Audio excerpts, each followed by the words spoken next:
what were we doing yesterday? Go to my notes. Or whenever the last time we was that we were doing stuff.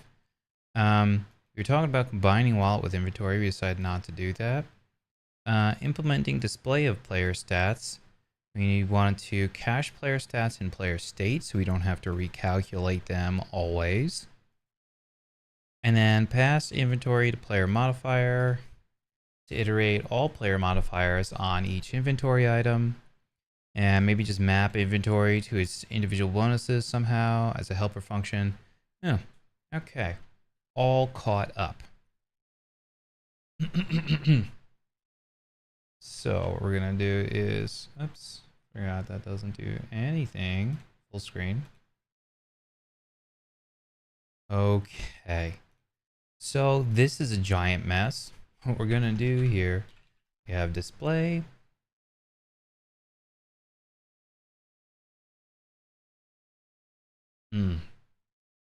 Putting everything in one function, probably not the smartest idea. Oh, but we need,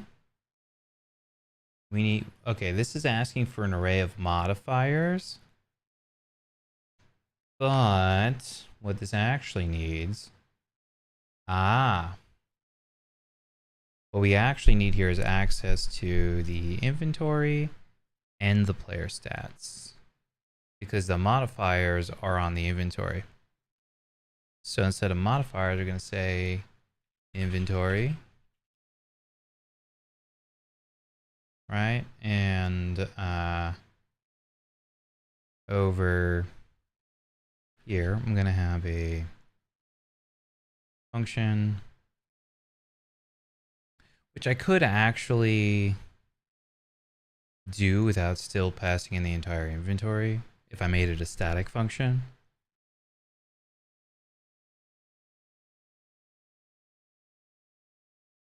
Which does kind of make sense. Yeah, I'm actually going to leave it like this, and I'm going to have a static function that's a helper function that's going to say all modifiers, right? Maybe, or get modifiers from the inventory.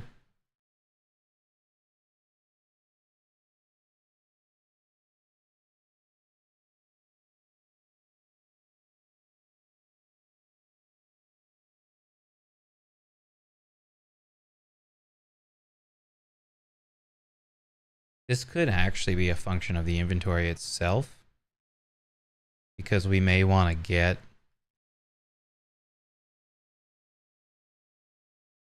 like, let's look at here. We have add, remove, clear. It's very clear what the inventory does here. But getting bonuses does make sense to go in here. So I'm actually going to put this over here. It's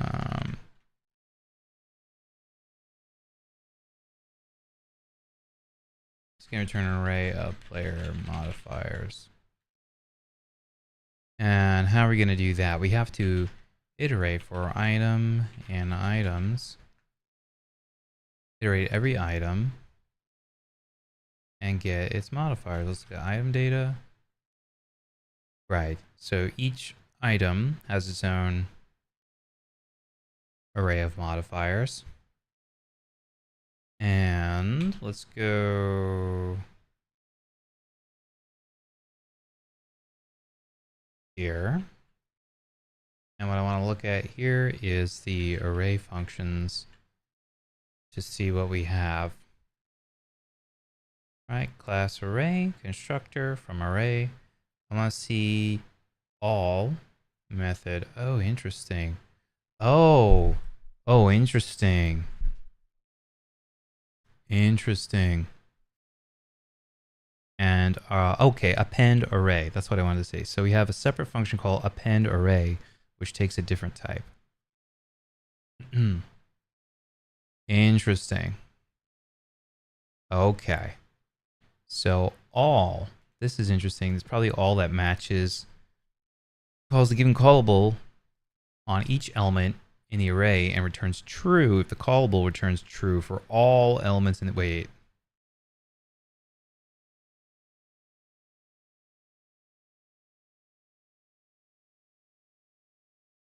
Oh.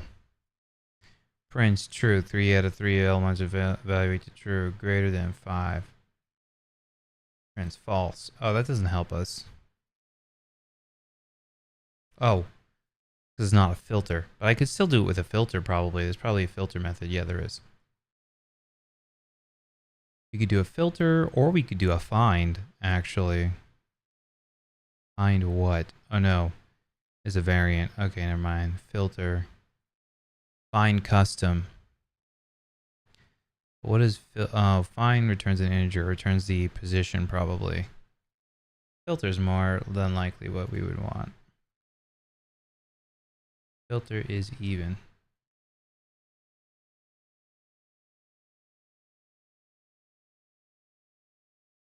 Okay, coming up with some methods in my head. And maybe this actually, depending on how big this is, maybe this get bonuses thing, like maybe this should go in a separate class. We'll see. Because my inventory is nice and small. Only does very simple things. But let's just see. For item in, okay, so var all get bonuses. I call the bonuses here get modifiers. Let's be consistent. All modifiers equals array. All modifiers dot append array item dot modifiers. That'll get all the modifiers. What don't you like about this? Oh. Yeah, that's fair. And then we return all modifiers. Right? That just gets me all the modifiers. Actually, that's all we need that for.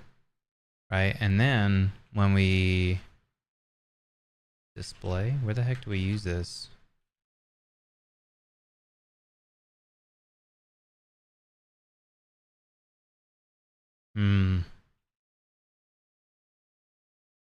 Uh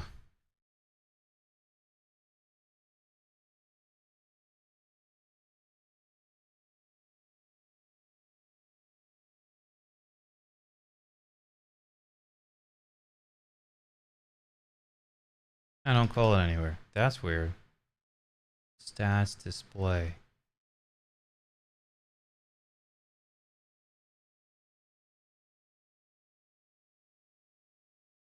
Oh, it's right here. Stats display dot display on temp purchase. So instead of stat modifiers, right, we would say also stat modifiers. No, we would say inventory. Oh. Which may be on the player state. Actually, that's fair. That's actually fair. I don't think it should be on inventory. It should be on player state. Maybe. Right?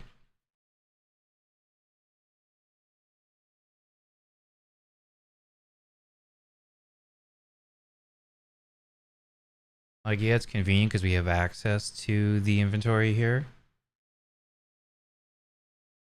But we also have access to the inventory here, and I'm going to have to forward that implementation here anyways. So I think for now, I'll move this over to my player state because the bonuses are more to do with the player state than the actual inventory itself. And inventory.items. And that's cool. That's cool.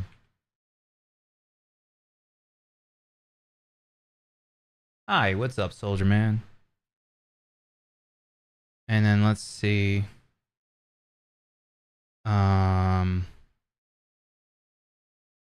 Okay. Then instead of stat modifiers, we're gonna say get modifiers. Oh, and then here, right, get modifiers. Doesn't really make sense. I mean, it does, but we can call this get bonuses.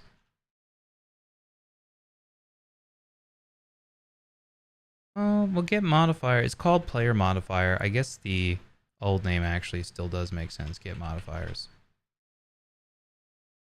Because it's player state dot get modifiers. Yeah, fine. That's fine. So that's fine. So then that comes in here. Okay, now we can focus back on this class. What is this? Stats display. Let's go to a new tab here.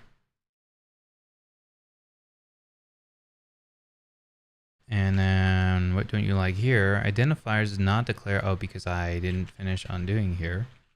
Modifiers. And okay. That now gets us all the modifiers and all the items.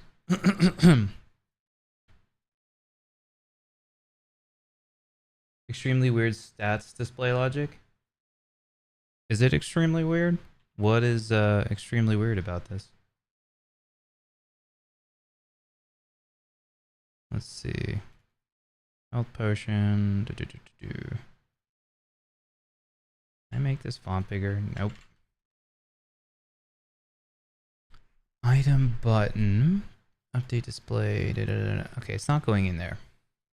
I don't remember where exactly I left off here yesterday. Oh, because I didn't buy anything yet. There we go. And get modifiers not found. Non-existent function get modifiers in base resource player state. The code in the screenshot contains several unusual strange fragments that stand out even for Godot GD script projects. For example, get modifiers in resource player state. Was that not in player state?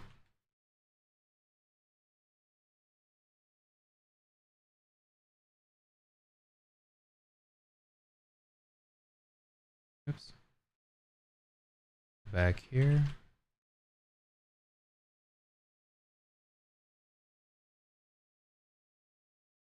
Huh. Final equals base plus some modifiers. Oh yeah, I'm not done with this code yet. This code is not, this is a work in progress right now.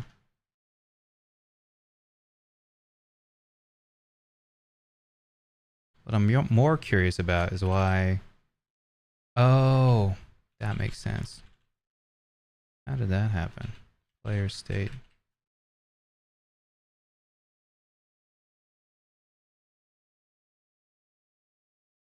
How is this? Oh. Okay.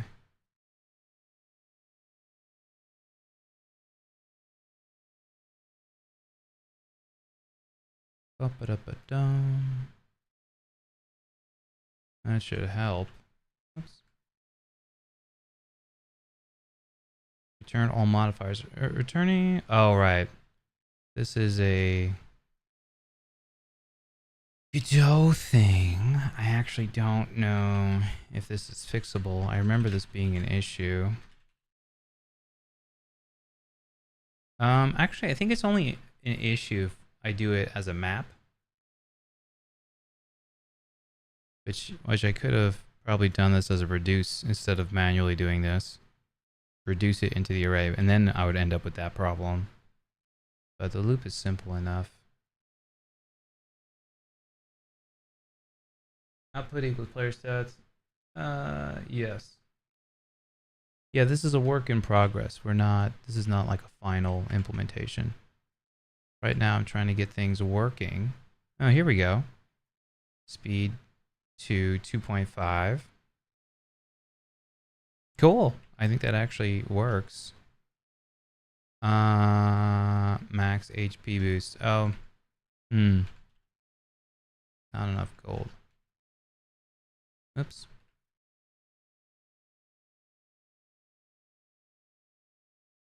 That makes sense. I think that my items are not 100% right. So let's go here and look into my max HP boost.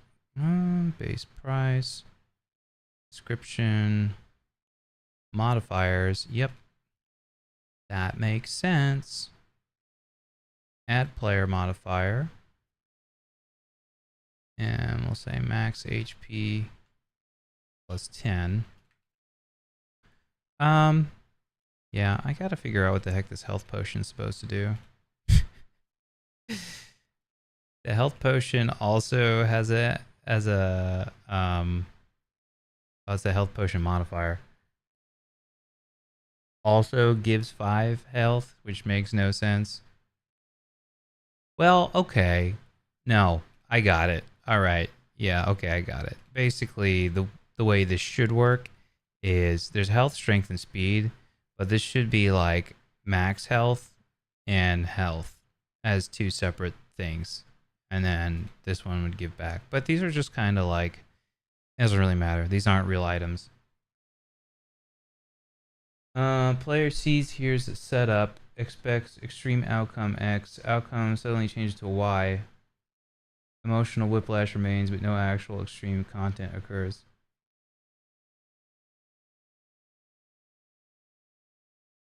What are we talking about now? Okay. So let's see.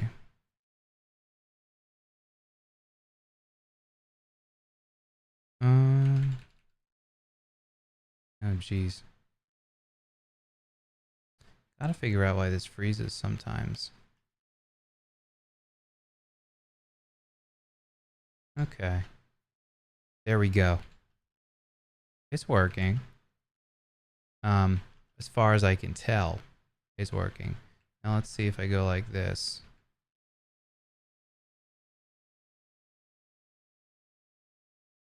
That's actually not bad. Hold on a sec. Ah. Okay, so I think what's going on here. Let me take a look at this code. No, it should be recalculating this every time.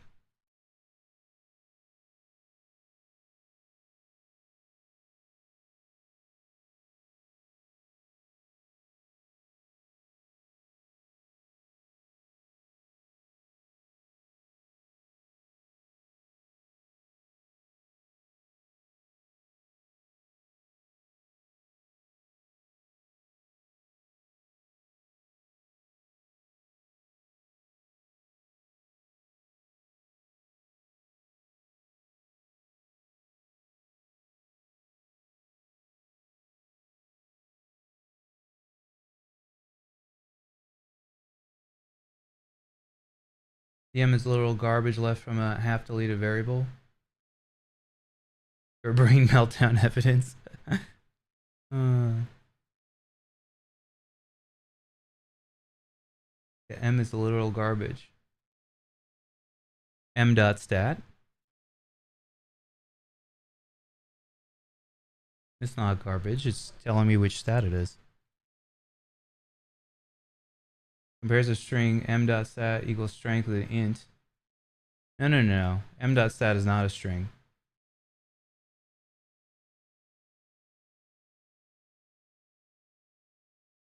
Alright.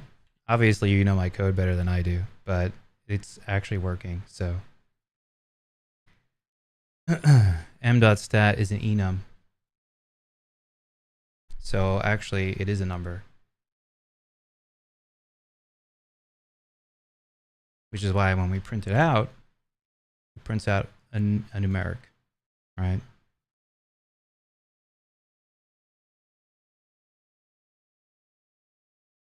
Okay. M is 0.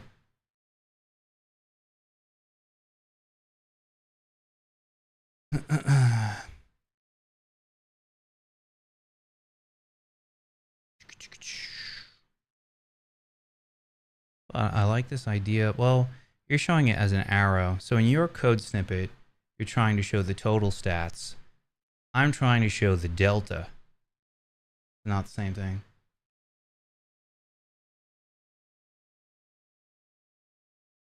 Oh, this is good. I have like a human compiler in my chat room.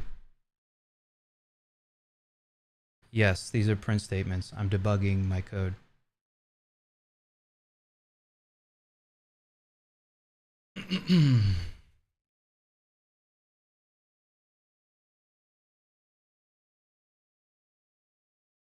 Okay. So let me see. It's working, but it's a little bit buggy, right? Because I think what's happening is it's not giving the stats back somehow. Why is that happening? Oh, okay. Okay, the calculation is working, right? Wait, did my speed just go up when it shouldn't have? Or am I delusional? No, no, no. It did. It's working. It's working. Okay. So what I'm seeing is that I just have to update display when I sell items, which I think is in shop. We can go back to shop. Oops, wrong shop. Shop screen.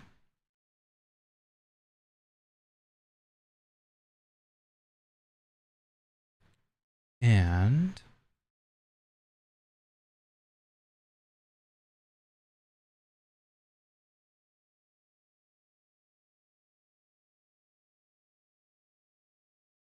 where's my update display? Attempt purchase and then sell item. So update display. Okay, so I have a bunch of things going on here, right? Yes, I have update player gold, update display, and this, which will happen in both cases. So let's put this in a function. Oops. Let's go function, update display. And this will update everything. Oh, except for this because we forgot to copy it. Update display, right? And then we'll put that, oops, into the cell branch over here. Get rid of these. That should fix it. Function is called nowhere in the visible code, yet comment above cell item talks about it like it exists.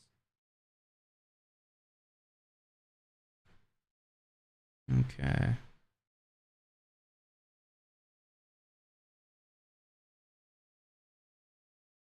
Cool.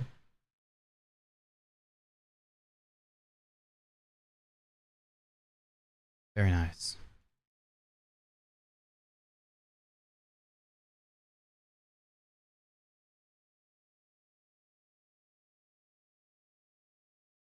Player state.take item at index. Mm-hmm.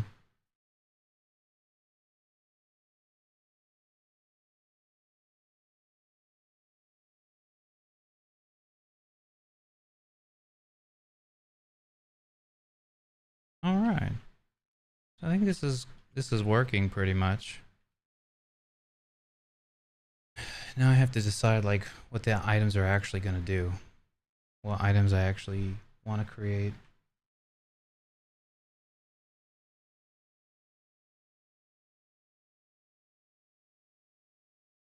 It'll also make this a little bit more readable. So let's go to my display. And in display, what we're going to do, where was that tab? Over here. So before, after. Mm-hmm. I see. After some.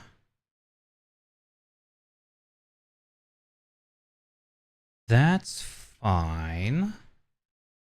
So,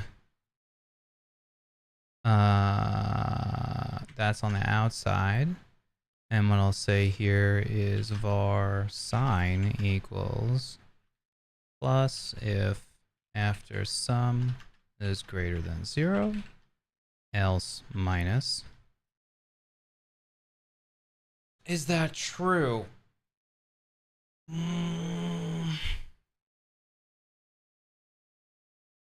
No, because if it's 0, we don't want to show minus 0.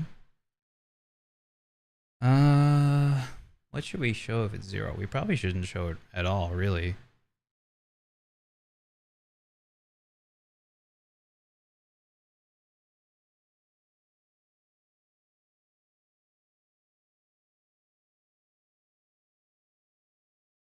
Ah. I can combine it into after and use at, like I can format it into a string to combine everything together and then just say like, hey, if it's not equal to 0,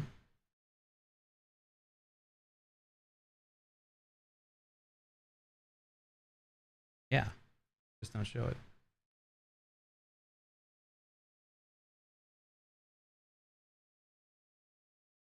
Thank you for reading my lines of code for me, by the way. It's helpful to have a second person read things.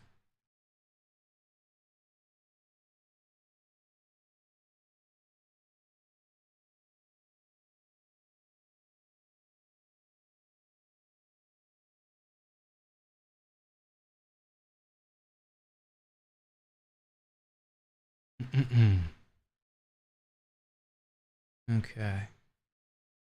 So var sign plus.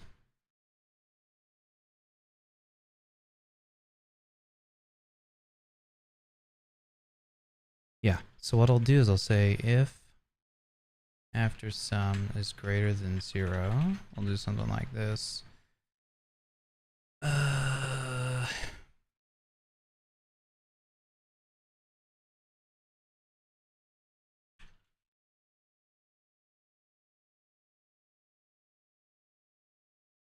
Display delta. It's really delta, actually, at this point.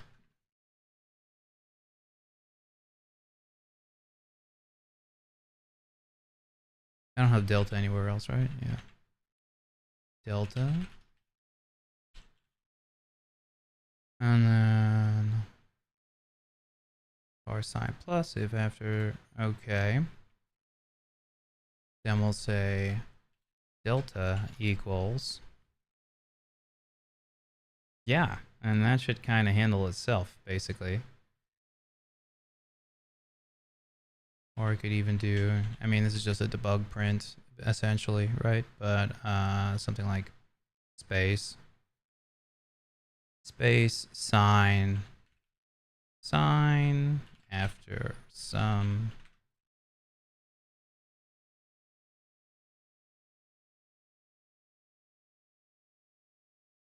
sign after sum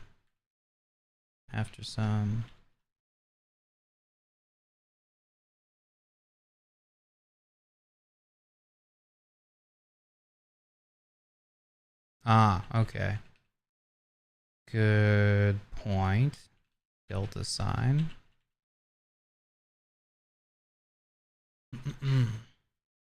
There we go. Nice.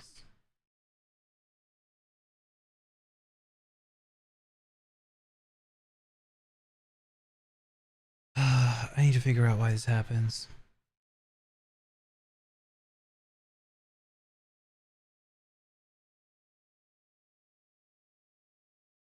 Oops. I clearly forgot a close brace here. Right there. Easy.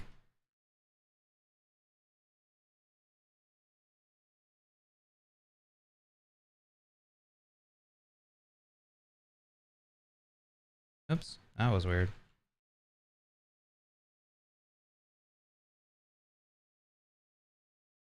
Oh, that makes sense. That makes sense. I had my F keys held down by mistake. Nice. That's basically it, right? In a nutshell. But what I'm going to want to do here. All right, so this is good. Let's commit this. So, this is going to be a quick commit. What is this? Resources. Oceans. Max. I could just put resource or just res, I guess. Max HP boost. Add value. Add modifier value. Add missing modifier value. Okay, that's done. Stats display, shop screen. Let's take a look. This is good for now. Let's take a look at what I changed in here. What's the plus? Yeah, there we go. Nice. So we added the label and this and that. Right. Okay. Even that, we technically could do that in 2 different commits, make it a little bit neater. So let's do that. Update display. I want to be really kind of pedantic here. Right. Grab this. Oops, actually these 3 lines.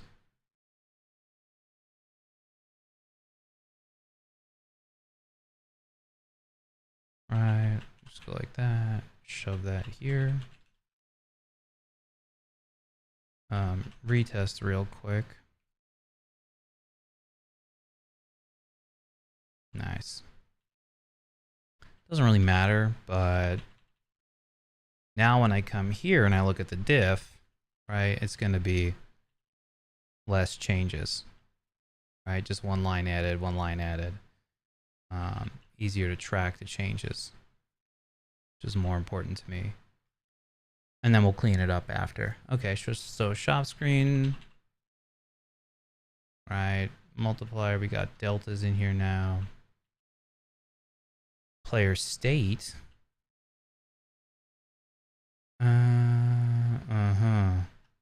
What did I change in here? Oh, add default stats. Actually, that could also be a separate commit. Let's unstage all of this. Player state, just that alone. Player state, add default stats. All right, because it's not related to the other change here. Now, all of this stuff is related to modifier calculations. Sort of, right? This stuff, adding delta here, we're not using it anywhere. Player state, the only things that get affected by these are these. So we're going to go player modifier, enhance, add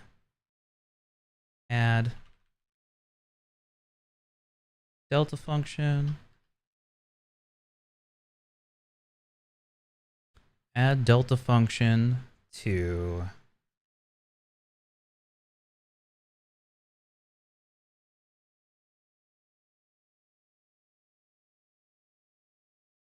add delta function to allow calculating stat bonuses easily. Right? And then we have the change where we actually, well, actually this too could be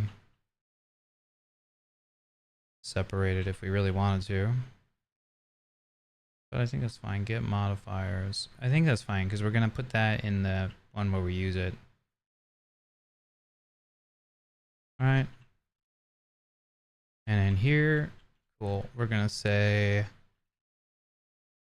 shop screen and stats display. Add basic stat bonus calculation display using label. Right, and now that we have some working baseline here, we can go in and start cleaning things up. So I don't like that this is all one function because we have like a bunch of nested loops here. I mean, it is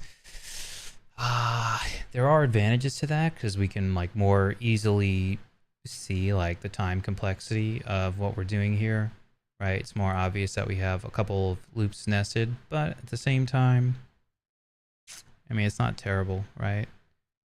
But what I really want to do is change this function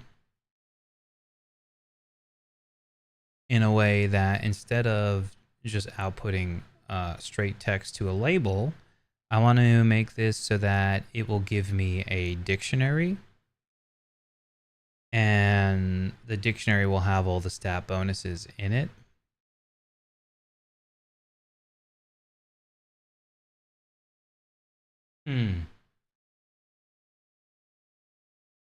Which the transformation logic, it could go in this file, the stats display, like it is technically part of this. But we could also do it somewhere else. Player state. If it's reusable, it might make sense. But let's keep it here for now. We might want to put it in player state though at some point. And then that code in player state that returns the array, we would make that private because, you know, having an array of those changes doesn't really help us anywhere else. But dictionary gives us nice random access to the complete stat bonuses that we would want pretty much anywhere that we're going to use them, right? So if we were going to use them, like a, you know, enhanced speed goes as a speed bonus, then we would want to say like, hey, player modifiers dot, you know, enhanced speed or whatever.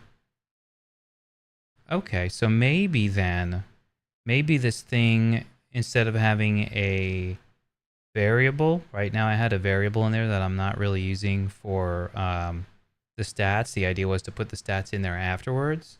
Maybe what we do instead is we just have that as a function, which would have to, it'd have to calculate it every time we call it though, is the only problem, which I kind of want to avoid doing. To have a cached one would be nice somewhere.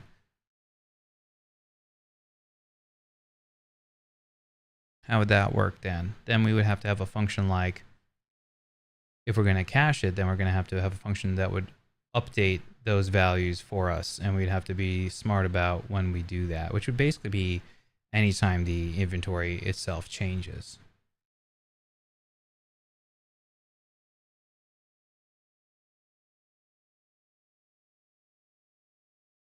So anytime the inventory changes, we would update those stats.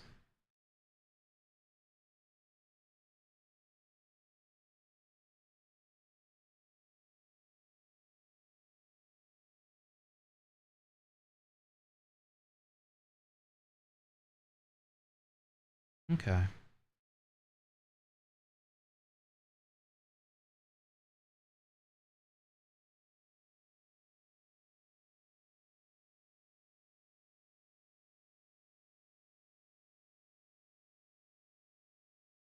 Stat index. This is good though.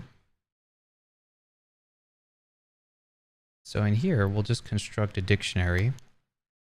I'll do it in place in here, and then I'll move it out afterwards. I think that will be the cleanest. Oh, the other thing that I could change is in the shop here, we can put this into a separate function now.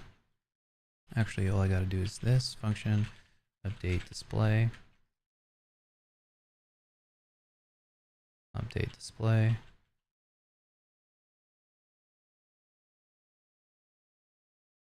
Just like that. Cool.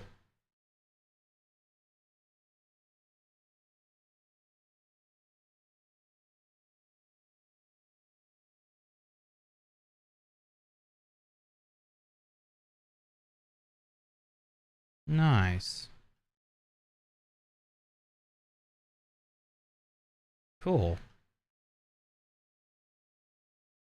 Thing's broken. I'm happy. So now we'll commit that as a separate change. So that'll just be a cleanup. Shop screen, cleanup.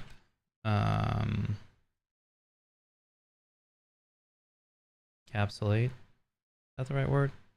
Not the word I was looking for. Extract, display. Extract, reusable, display update, logic. Boom.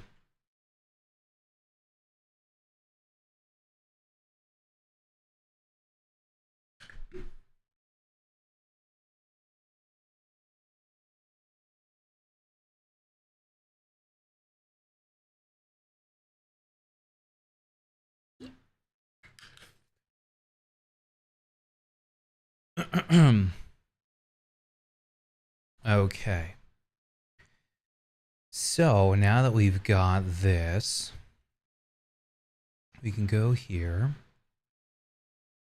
and our output before was a string, but now our output is going to be a dictionary. And that's the opposite of what I wanted to do.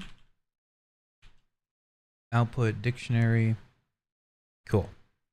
Then we're going to loop through some stuff and then output, instead of output plus equals, now we can just say output subscript. Oh, wait, hold on a sec.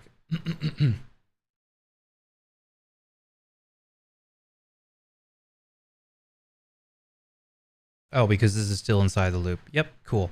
Okay, subscript stat index equals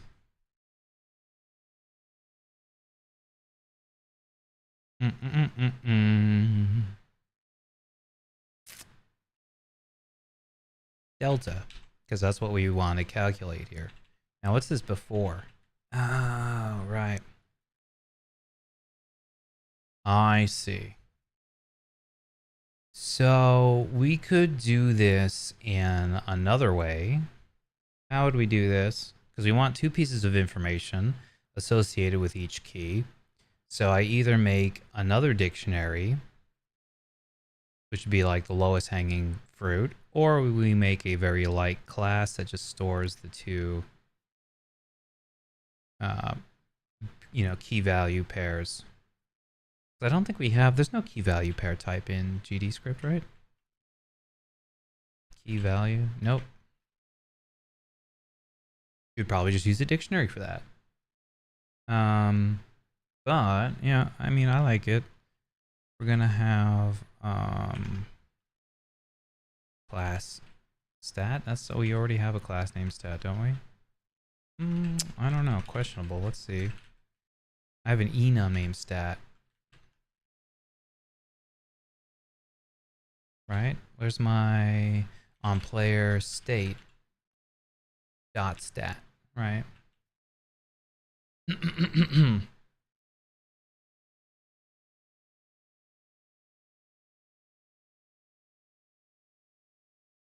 So we call stat bonus pair. Right? And then we would just have a var base and a var bonus.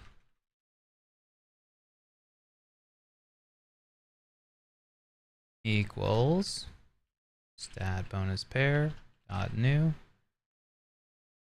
before after. Oh, before in delta.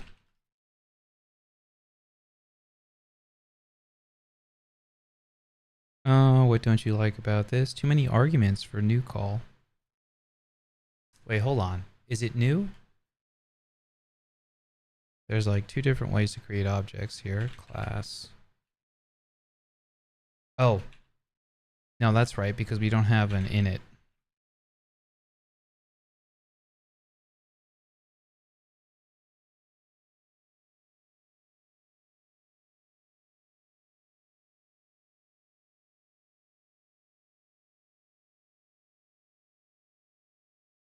Wait, what?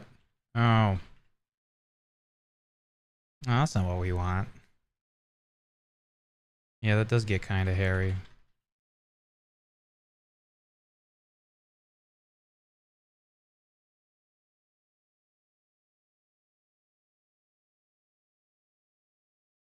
Hey, why is that? Oh. Actually, wait. Can you do self? Yeah, you can do self. Okay, so that's what we're gonna do. Because we don't want this either. Yeah, that's fine. Shadowing already declared. Yes, we're sure we want to do that. Shadowed variable. What's the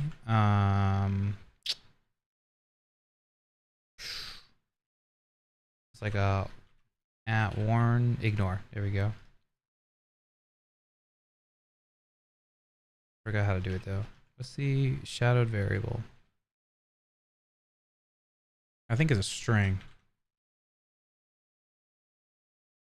And I don't think it's case sensitive. I think you could do all lowercase too, right? Oops. Oops. If we do that, yeah, that's fine. Okay. Cool. That gives us that. And then what I can do...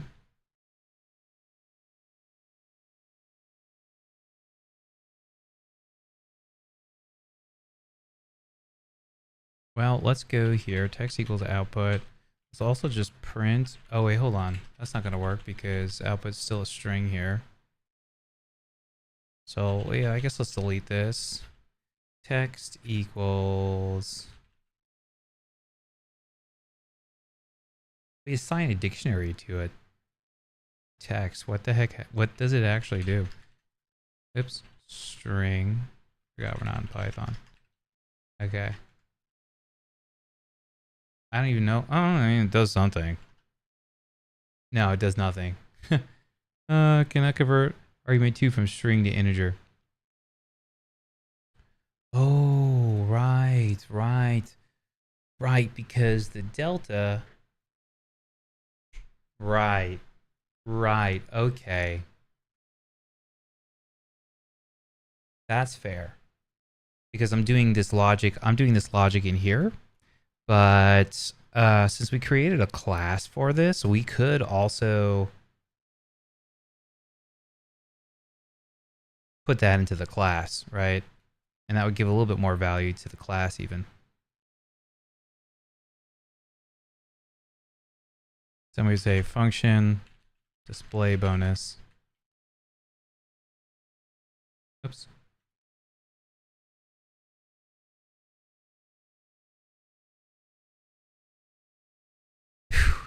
And that's fair. And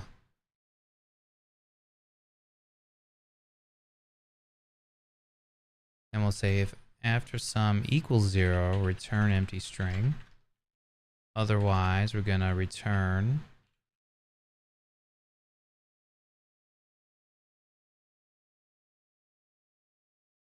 after sum becomes bonus.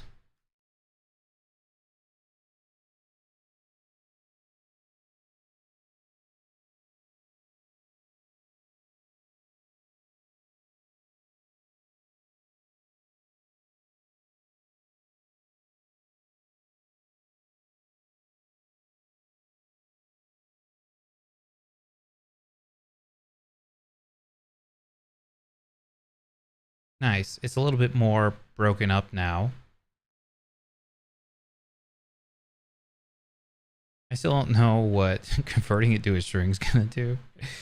Probably not gonna do anything wonderful here. Hopefully it's not gonna crash. Love to know what is wrong with my computer.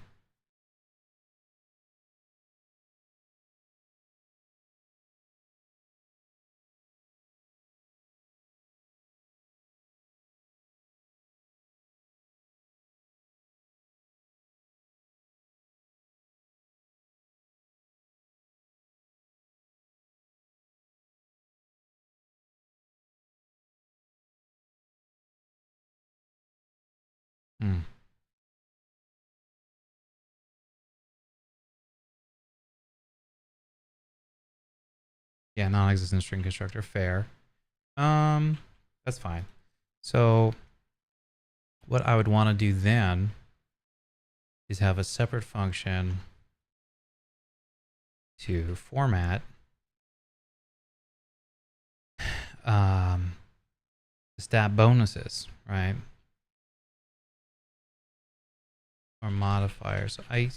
I kind of started switching to this word of bonus, but modifier, yeah, bonuses. I think I'm going to use the word bonus to mean something different from like a modifier is going to be a single one, and a bonus is going to be like the grand total when you add up all the modifiers. So bonuses will be a dictionary And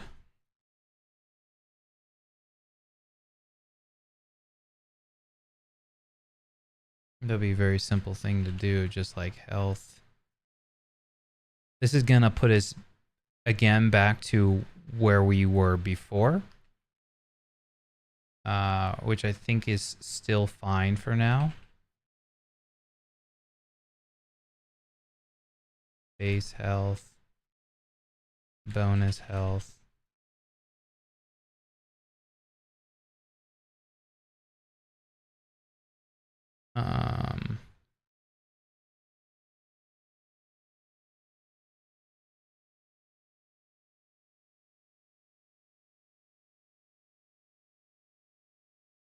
What was it? There's only 3 stats: health, speed, and strength. Okay. Is that the right order? Health, strength, and speed. Health, strength.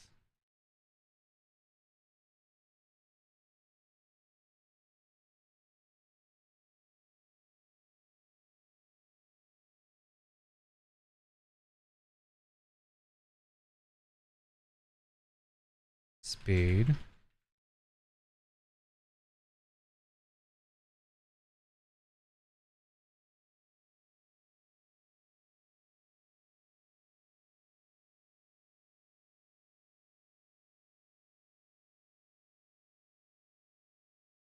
Anyway, base. Oops.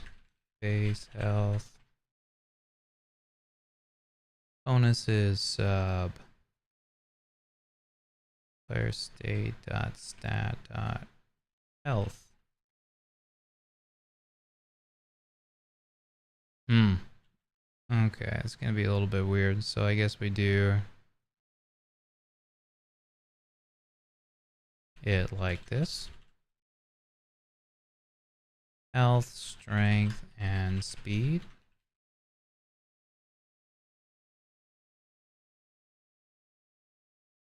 For now. And we do health dot base. I mean, it might even be kind of worth it for me to implement the stats like this. Yeah, I don't know. Whatever.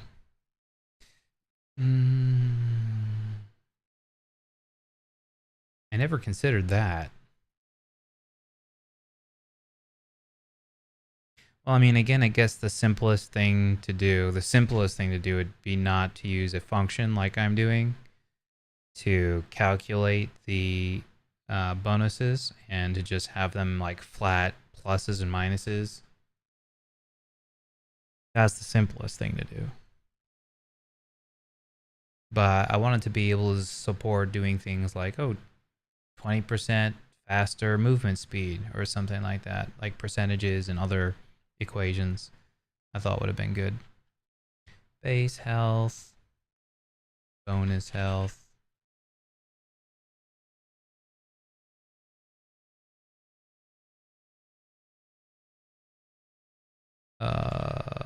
Base strength.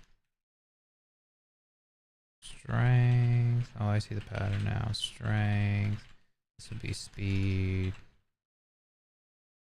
Base bonus, base bonus, strength. Then this becomes base speed, bonus speed.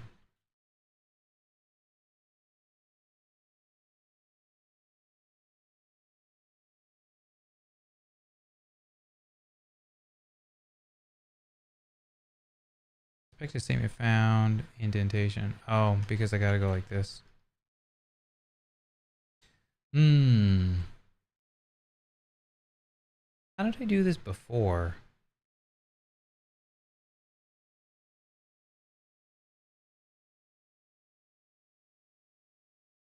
I wrote this before in a way.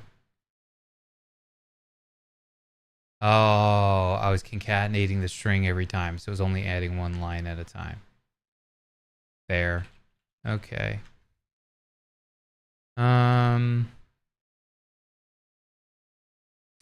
Because the problem is if I concatenate strings like this, The dot format is only going to go to this last string here. So what I need to do is, if I want to support multi-line strings, I have to do my multi-line string like this. We can still do it all in a return statement. I just got to go and put this in parentheses. So that way it concatenates the string before it formats it. That should be fine. And then we'll say text equals format output. And that should give us more or less the same functionality we had before, but it sets us up with this dictionary style of pulling out the stats, which is going to be helpful when I do the next part of the UI. Nice.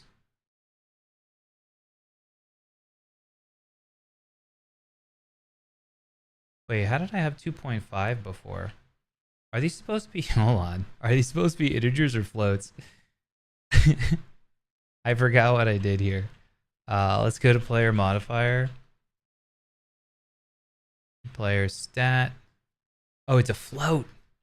My bad. Okay, so somewhere along the line, I accidentally made these into integers.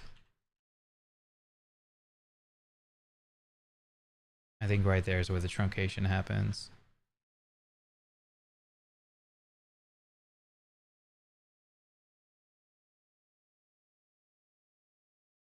Dang it, dude. See, the thing is...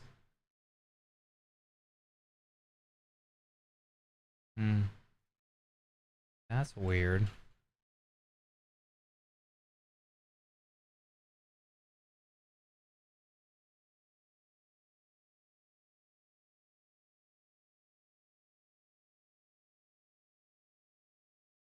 I could have sworn I had a 2.5 before somewhere. Let me double check my speed potion modifiers. Oh, it's 1.5.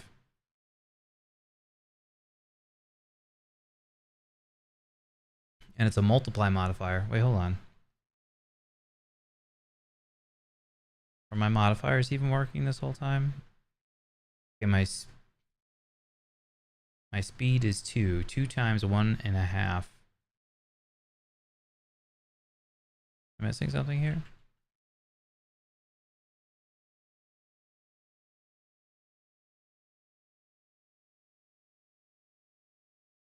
Would be 3, no?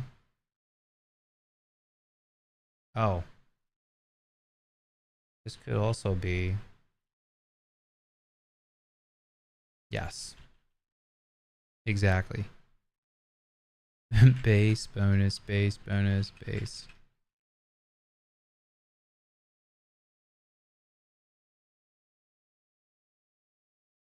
Which makes sense now. Does that make sense now? Speed 5. 1.5 times 5. Half of 5 is 2.5. Why is this showing 2?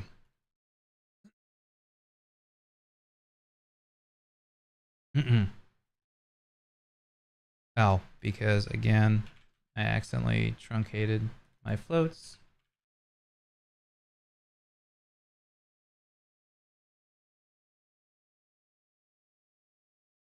There's my 2.5.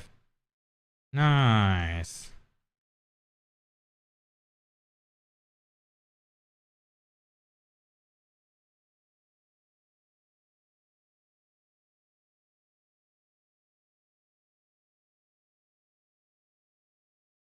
Okay.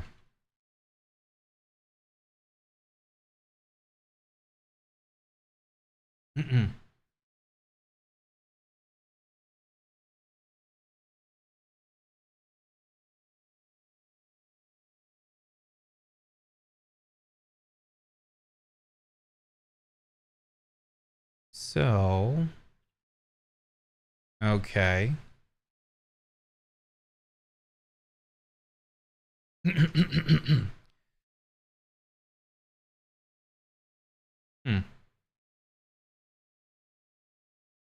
Wait, what happened here?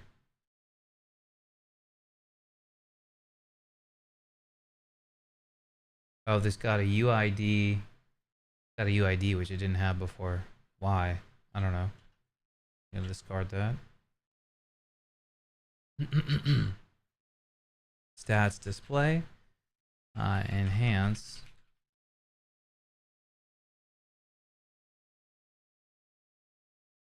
Output. Display stats to dictionary to transition. For random access to transition to new display.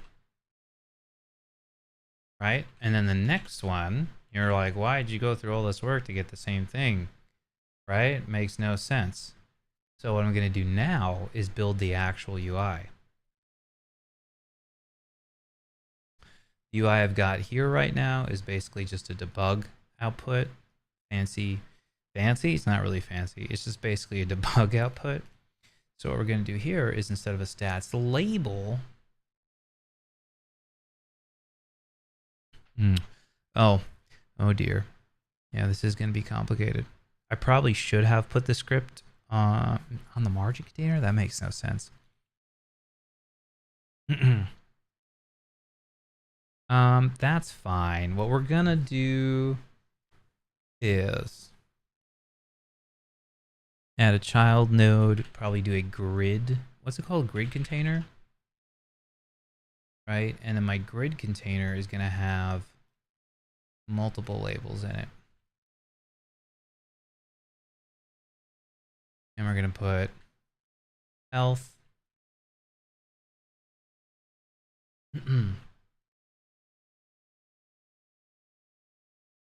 Now, how does the grid container work? Columns, 1, 2. We're going to have 3 columns. Right, so it's going to be health. I see. And it's just going to wrap every 3 nodes. We're going to have like health 100, bonus 1. Plus 10. And the next one's going to be strength. We're going to create these dynamically, but just to get an idea for what it will look like. Strength 20. Then the bonus is going to be, I don't know, plus 5. Right, and then we'll have 3 more. These will be speed. Be 5 plus 2.5.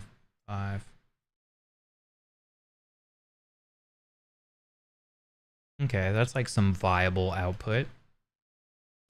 Let's make that look good. And I'm going to take out this stats label is going to go away. Oh, why is this all the way? Oh, we go here and we shrink it to the right.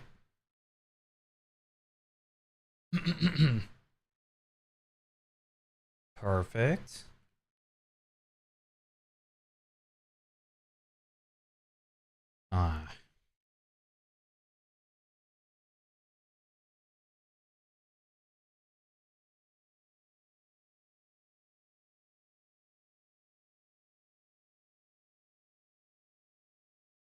Right.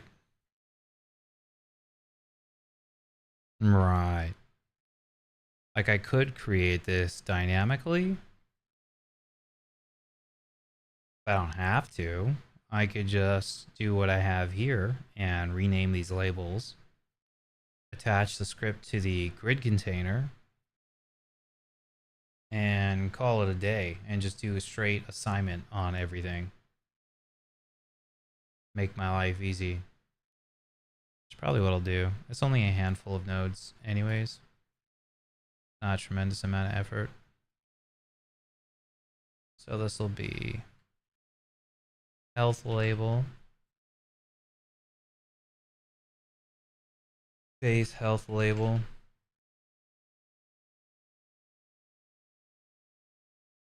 Bonus health label. Strength label. Base strength label. bonus strength label, speed label, base speed label, and bonus speed label. This is kind of enough nodes for me to want to put this into its own scene. Stats display.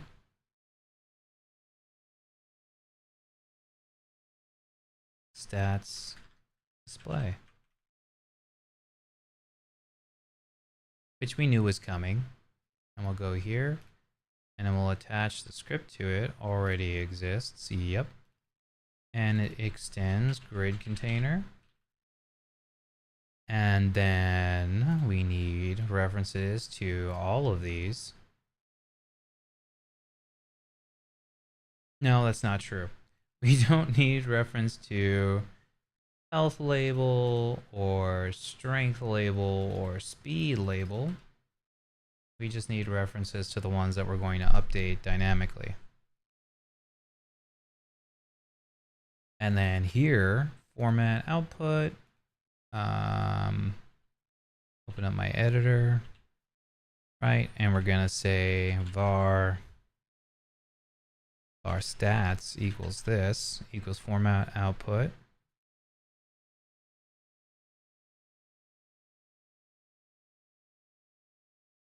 Oh, yeah. No, that's not really an issue. That's not really an issue.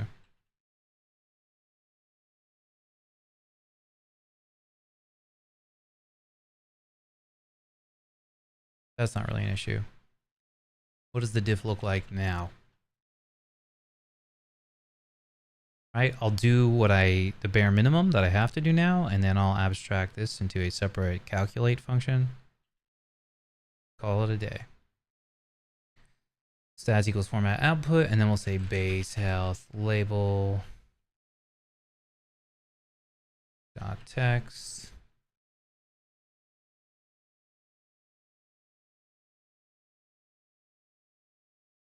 Even this is going to be kind of annoying and repetitive. So I'm going to put this into a function. Update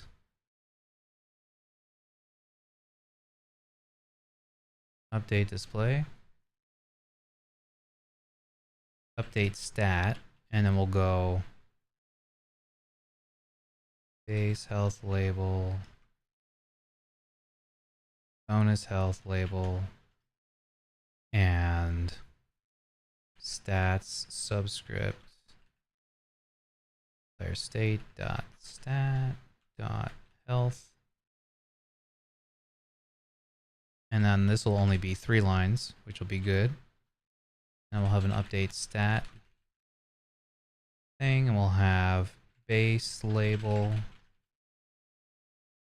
bonus label, and stat. Ooh. Oh, yeah. Oh, that'll be fine. Stat bonus pair.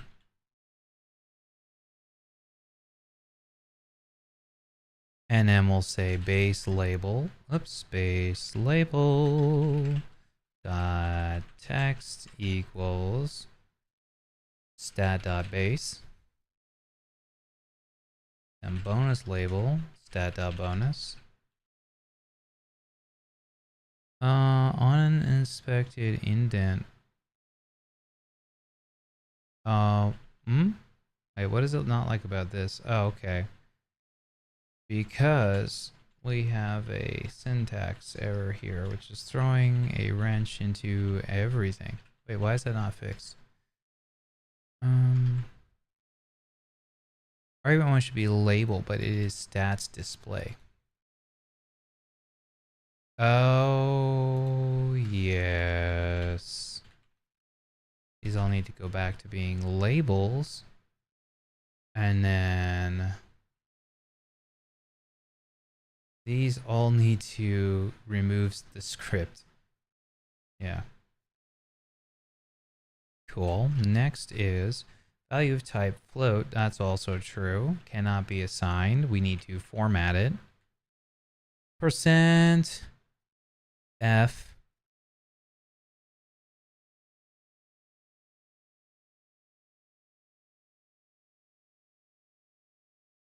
That's not right, is it? I don't think that's right. I always forget how the format functions work. I mean, that might work.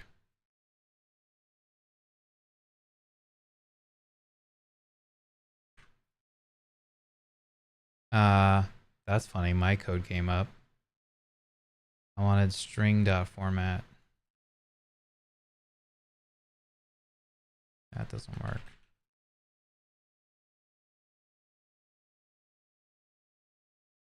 Format values, placeholders. Formats a string by placing all occurrences of placeholder with the elements of values.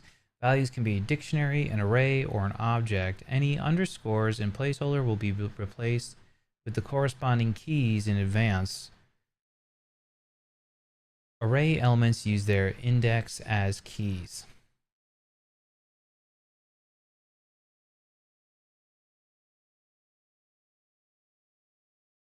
Yes, I know this stuff, but what I want to know is, does it actually format numbers? It doesn't look like it does. So I'm just gonna Google this real quick. Let's do a quick web search.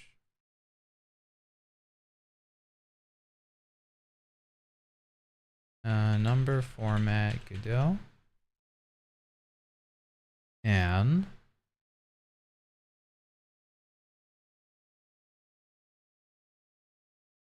GD script format strings. Right, GD script. Godot offers multiple ways to dynamically change contents of strings. Format strings, yes, with a percent sign, the string.format method, and string concatenation. Format strings are a way to reuse text templates to succinctly create different but similar strings. Format strings are just like normal strings, except they contain certain placeholder character sequences such as %s. These placeholders can then be replaced by parameters handed to the format string.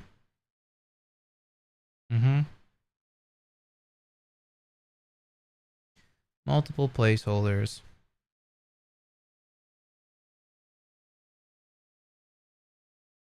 Format specifiers is what I wanted to see. There are format specifiers other than S that can be used in placeholders. They consist of one or more characters. Some of them work by themselves, like S, and some appear before other characters, blah, blah, blah. Decimal integer, octal integer.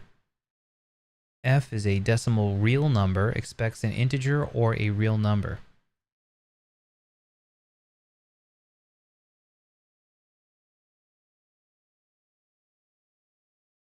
Placeholder modifiers. Oh, in number specifiers, show plus sign if positive.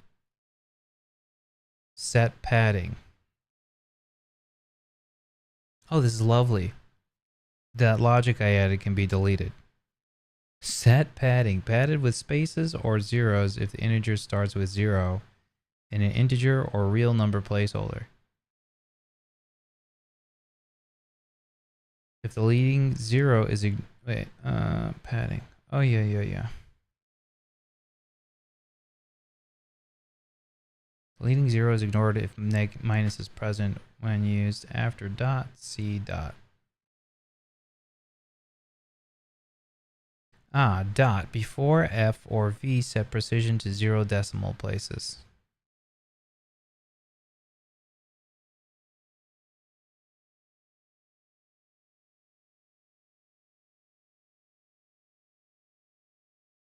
(10.3F). Pad to a minimum length of 10, round to 3 decimal places. Yeah. Okay, it looks like standard stuff. So I'd do 0.2F. Also, this kind of eliminates the whole need for me to have that format function that I put in here before.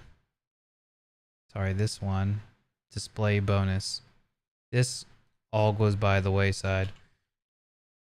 Which, funny enough, I'm not even using, so it doesn't even matter. Display bonus.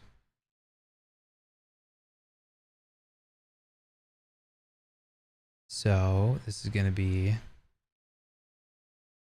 Oh, it's even easier to write.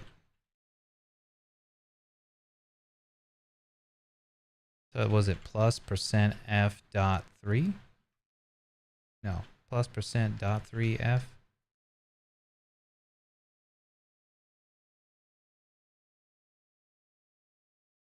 Oh, dot 2. Oh, so sorry. Base, yeah, sure. Well, that's not gonna have a plus. This one's gonna have a plus and dot 2.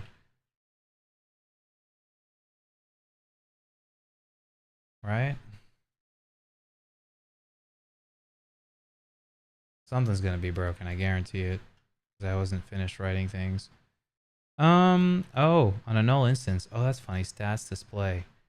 Right. Oh, it's called stats label. This should be called stats display now.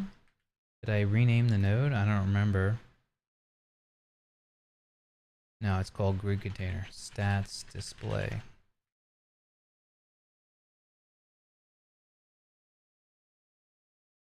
Cool. Update stat cannot convert argument 3 from string to object. 3 from string to objects. Why is that a string? Oh.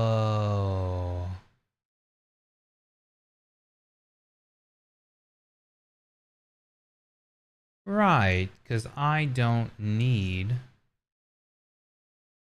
that anymore. That was for when it was one label.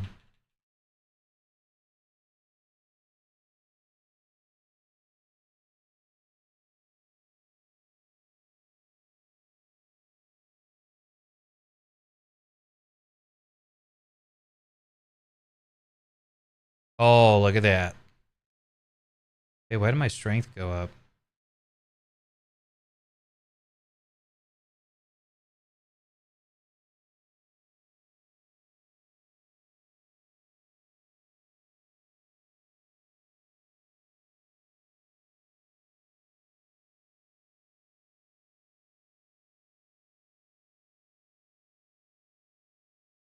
So some stuff is working. Some stuff is very questionable. Why? Oh. Right. Wait. What? Oh, right. Right. Because we're not done writing our code. Base health label, base strength label. Oh, sorry. Base strength label. And we're gonna go base speed label. I'm like, that's almost like it's not updating that. No, it's not updating that. Dun, dun, dun, dun, dun. Now I'm passing the wrong. Jeez. Everything's taking health. Health, strength, speed. Boom. Look at that. And actually, I put 0.2, but I'm gonna change that to 0.1. And that's gonna be 0.0. I think 0.0 works. Actually, I don't know if I need the 0.0. I don't think I do.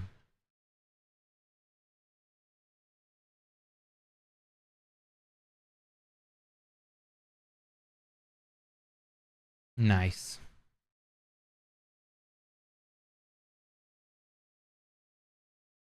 I think I can just put %f. Give me the same value.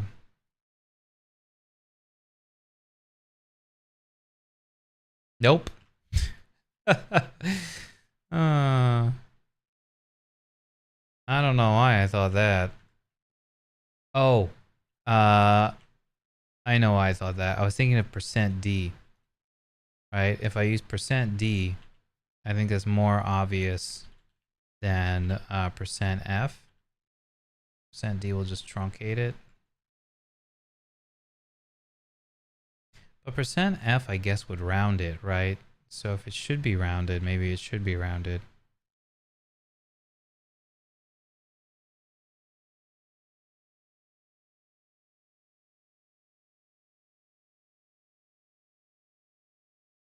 Right, now this just becomes a straight class for holding the value. This does that, lovely. So this is a massive change. But this is good, this works. Stats, display, enhance, extract, stats display into its own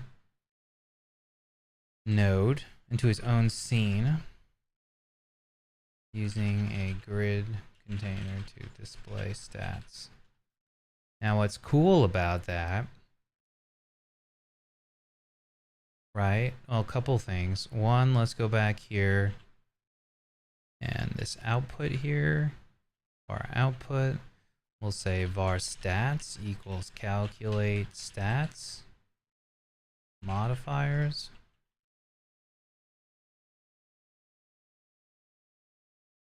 All modifiers.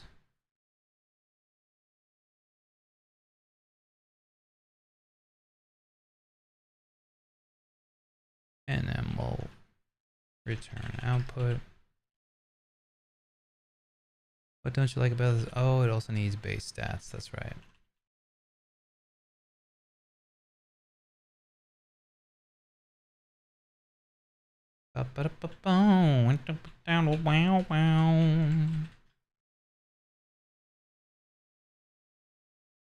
Right, and then this becomes stats. And let's test it. Everything should still work. It does, as far as I can tell.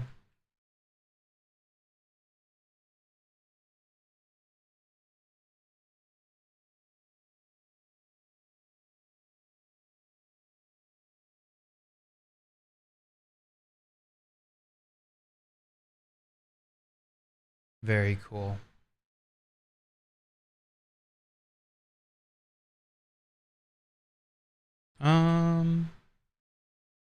Yeah, like that's good.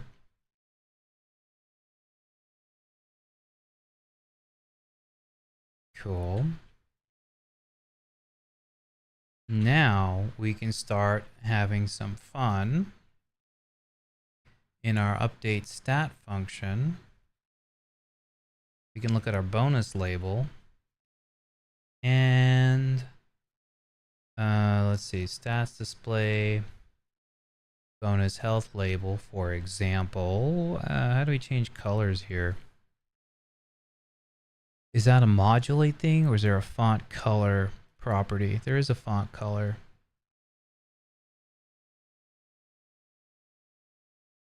It's part of the label settings.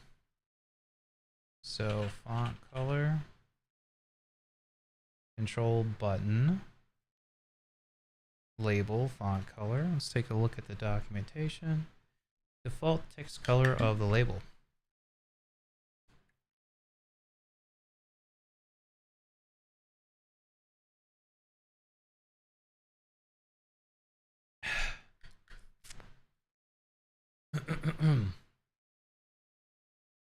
Let's just pick a couple colors here.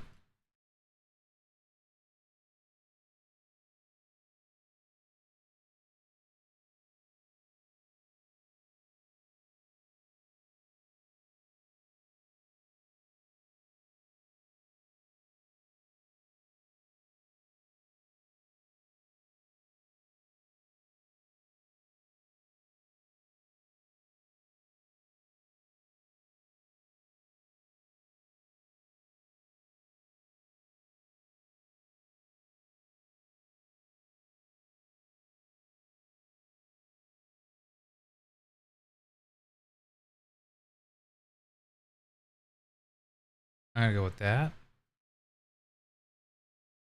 Can you use hex colors? How do you... Forget how we make colors here in Godot. Color from a string, I guess that's a hex string.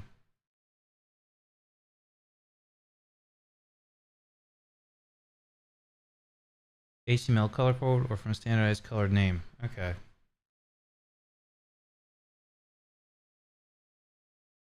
If stat.bonus is greater than 0, actually, we're not even going to do that. We're going to do bonus label dot font color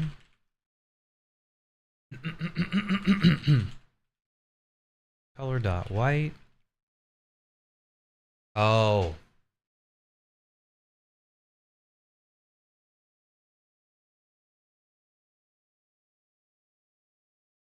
Well, if it's 0. Yeah, if it's 0, it doesn't matter. Let's just do this to test it.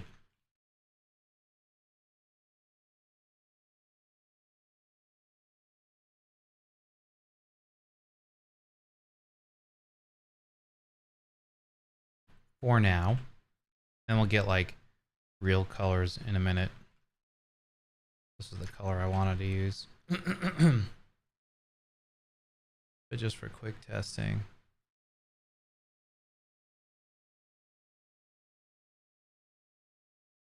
Invalid assignment of property or key font color, type of color on base of type label. Was that not in the documentation?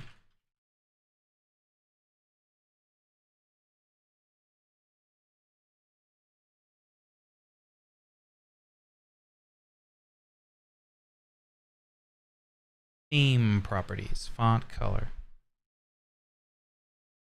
Maybe there's a different way to do it.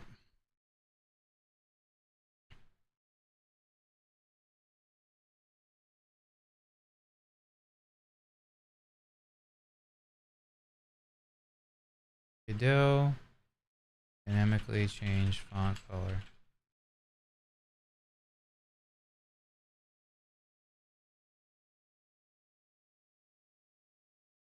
For Godot 4, the recommended method is using the set function with the property path from the editor. First, copy the property path, for example, theme override font colors from the inspector. Then use set and color.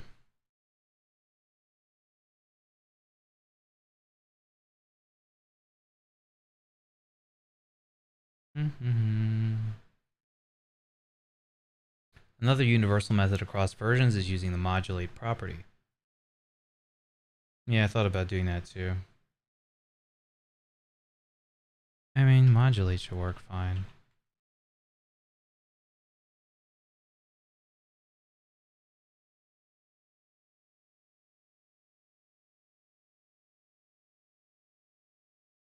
Wait, is modulate a property? I think so, right? Or is it a function? Is modulate equals? Okay. Assuming that's right.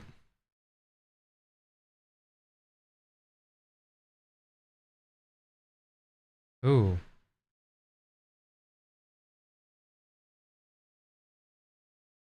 Wait, why did it... Oh! My bad.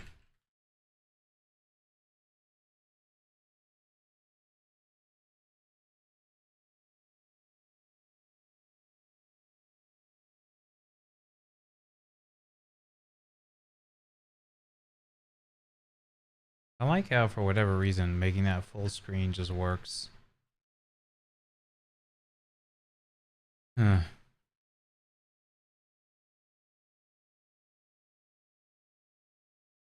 And then what I will do is if bonus is equal to 0. Oh, no. We're going to do another assignment like this. Bonus dot label dot visible equals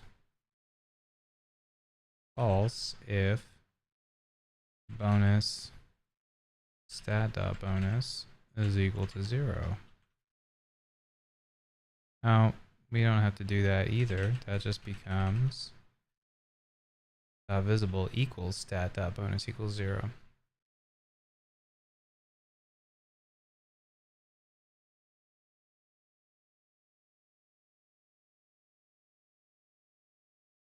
Oops.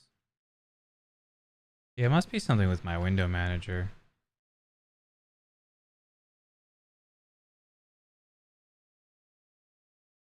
Oh no.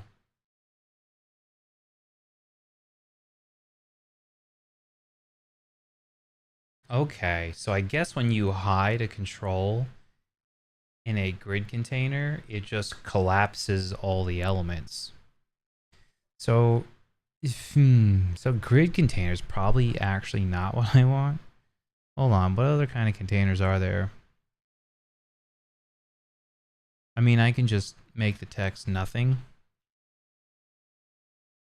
you know, and just deal with it.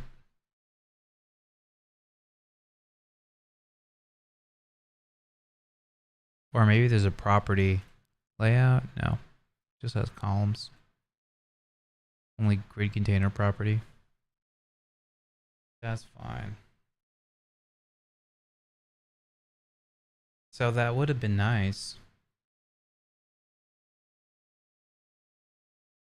if stat.bonus is not equal to 0. I'll just go like that, and then the color doesn't really matter. Yep.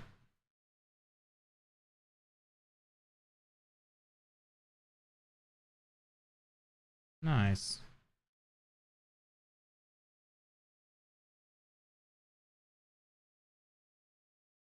That looks cool.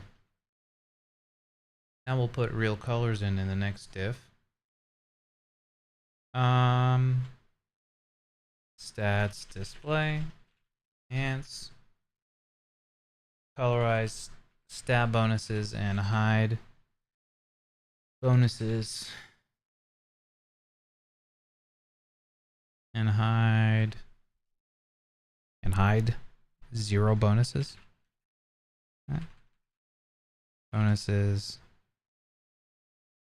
and hide 0 bonuses. 0 value bonuses. There we go. I made sense, you guys. I also don't know why this keeps coming in, so we're just gonna commit this. I guess it just got a UID now. I don't know.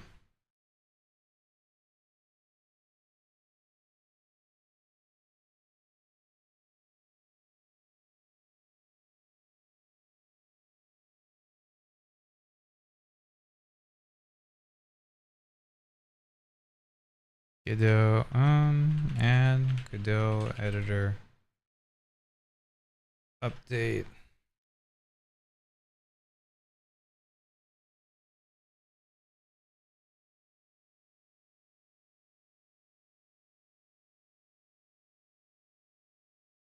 So that's cool. That's basically it. And now let's put the real colors in. Color 00 DD.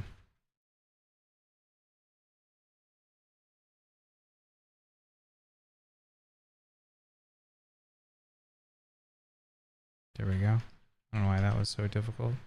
And then we should give it a darker red color. Let's find a darker red color.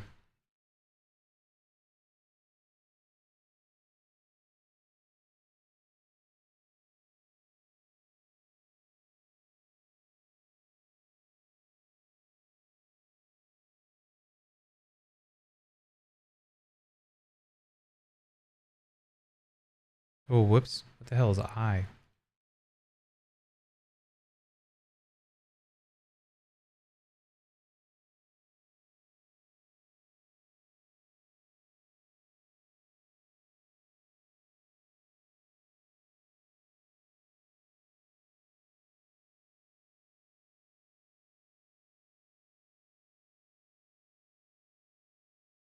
I don't know.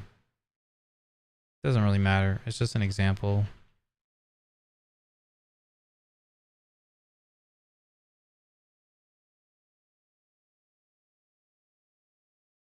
Oh, jeez.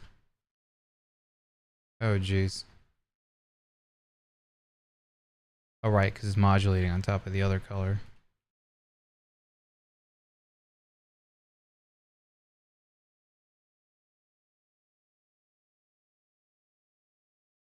Okay. That's cool. That's a working example. How much time have you got? It's an hour and a half.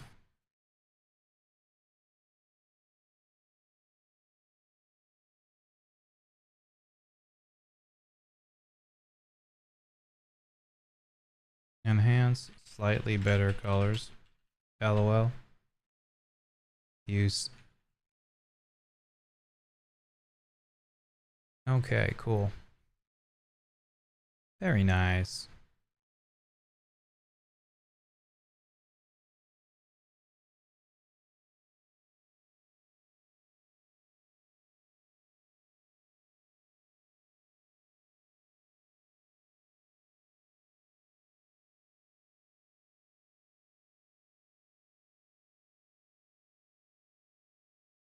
Cool. Yeah, that's basically it.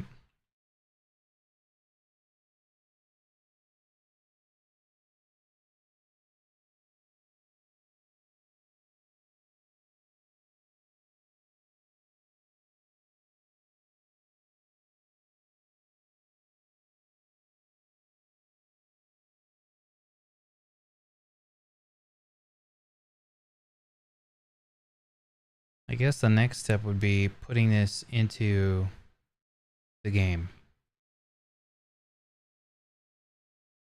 Kind of building it over from scratch. It looks like everything uses resources, pretty much.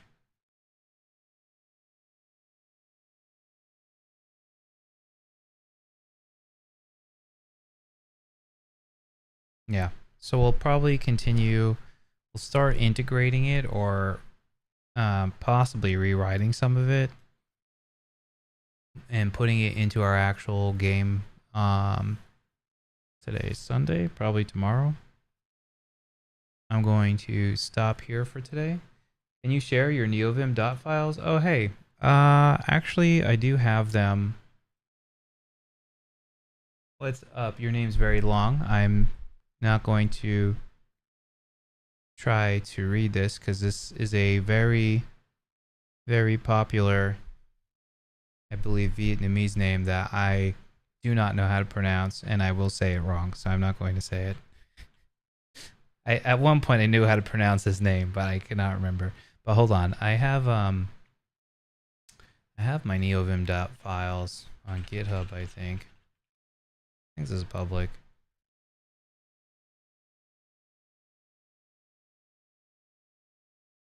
Dot files.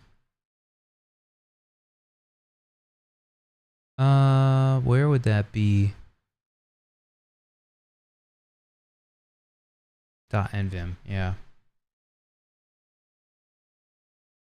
Call me Max. Okay, Max, I can do that. This is my neovim dot files. Well, this is all my dot files. So, and it's not all in very good condition right now. So, do not run the setup script. Do not run the setup script. It may change things in your environment, but I will send this out. You can look at the individual files in this tree over here under nvim. This is these are extremely old files that are, again, it's not in the greatest condition right now. It does need cleanup and some fixing in some places, but I'm just kind of like living with it for right now. What, out of curiosity, what operating system do you work in, Max? Get rid of that. Oh, what is this? Oh, this was me fixing my auto start. Get rid of that. Oh, I'm probably about to hop off here because I need a bit of a break. But I think I got some decent work done here. kind of like what I'm working on right now, or what I was just working on right now, is a shop implementation to kind of just scope out, do a little bit of design and scope out what's involved in actually doing this. I'm using a Windows 11 as my daily driver, but Mac OS. Okay.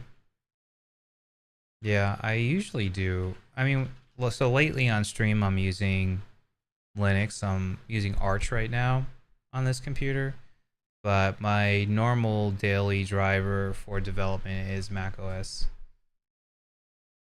So most of those files are catered towards Mac OS. I started adding back some Linux stuff into it.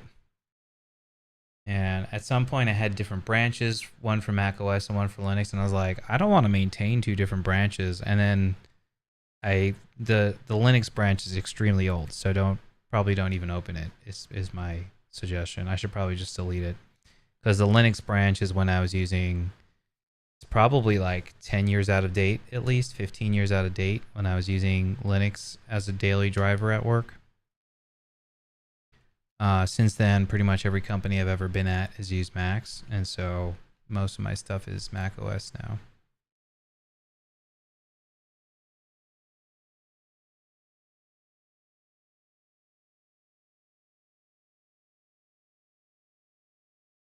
But yeah, this is it. It's not anything particularly fancy. I just had a couple of,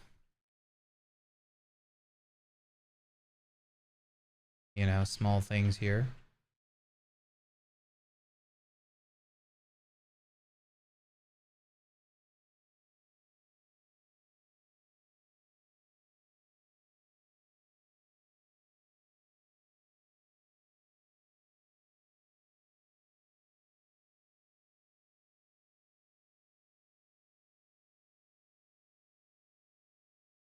I had the same problem. I just have this flag to check for OS in my script instead of maintain. That's exactly what I was going to do. I do think I just haven't I think I started using Linux again primarily a couple months ago. I want to say it's probably been maybe since November. I fully committed this machine to running Linux full time as a desktop.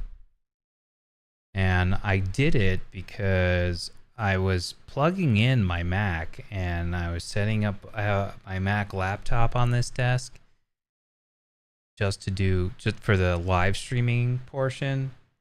And yeah, I don't have a lot of desk space when I put a laptop on here, and it was not good. I accidentally spilled something on my, it was water, which is fine, but I accidentally spilled some water on the laptop. So I decided, okay, no more laptops on this desk, because mostly because the microphone's in the way. And so I had the microphone in the way, and I bumped into the microphone and knocked over the thing. It was crazy. But yeah, so I was like, I'll figure out a way to stream development without using the laptop. So I have this computer on this desk, and I just stream now from here, which I'm still kind of trying to figure out some things. It's a little bit slow for some reason. I don't know why. I don't know if it's the window manager. But yeah, I'm gonna start doing some of the same things in my scripts, and just organize everything in one branch, and just have a separate Linux folder and a separate Mac OS folder. And then the setup script will, do the proper sim linking and run the appropriate scripts based on the right platform. Just auto detect it.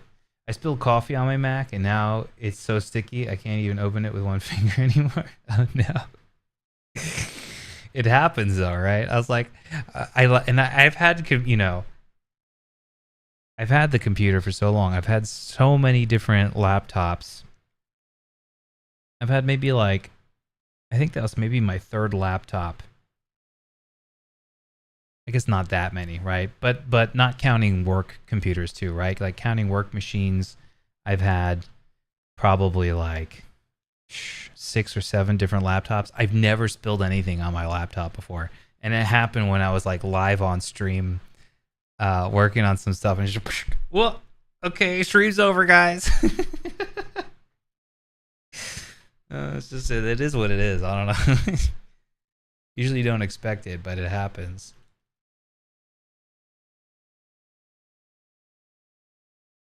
And luckily, I did have Apple Care on my machine, but I didn't have to use it. I mean, I brought it in and had them look at it, and they opened it up and like, we don't see anything wrong with it, so we think you're okay. Thank you. So yeah, this is pretty cool. This is just a basic shop implementation. So the actual game, I don't know how much of my stream you've seen before, or if this is your first time coming in, but this is just a portion. I built this in a separate project for now. But let's go to the project list. I'll show you the main game that I'm working on. Well, one of the main games that I'm working on. I don't know why it's on this. Wait, how do I get this over to this desktop? Can I just drag this? Apparently, I cannot do that. Oh. Is that, I guess. Okay, fair. There's a shortcut. I don't know. I just recently set up. This is Awesome WM. I just recently set up Awesome. I don't know how to use it 100% just yet. My first time actually. Sad that you have to end right now. Yeah, I get a little tired recently.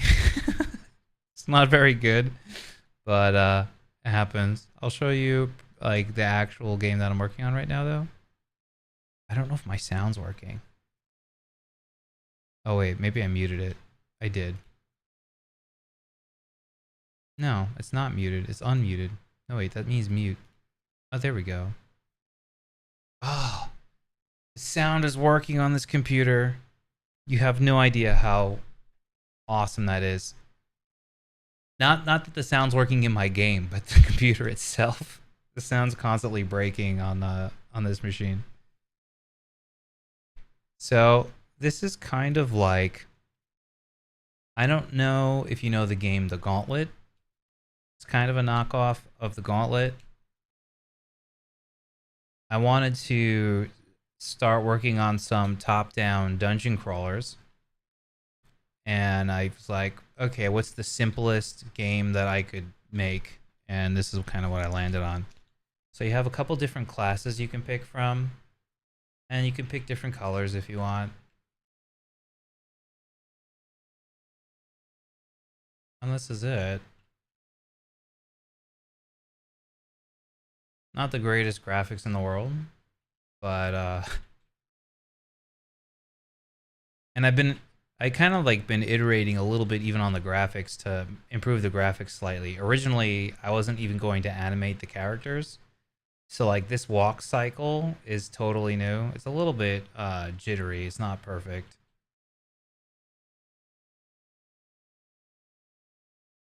Sound effects aren't the greatest, but I'm getting there.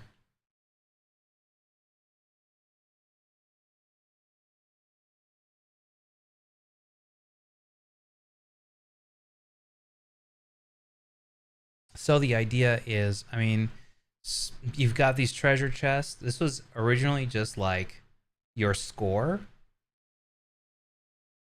And then you pick up these keys, and then the keys let you open the doors. And there's enemies that you can fight. You just kind of ignore them though, which to be fair, I think you could do probably in the original Gauntlet also. So my thing with this was like, okay, how do I make this a little bit more interesting? Well, the animations helped a lot.